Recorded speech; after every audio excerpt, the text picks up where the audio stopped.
ГСП онлайн. Городские новости сейчас.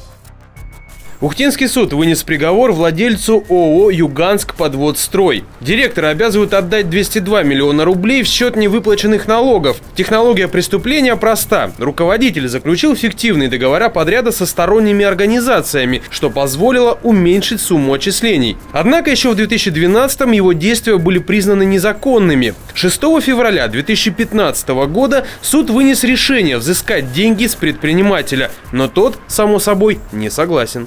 Позиция была такая, что уплачивать налоги должен не он, как руководитель и учредитель организации, а юридическое лицо, поэтому он не может нести ответственность за неуплату налогов в части гражданского иска, что это должна уплачивать однозначно организация.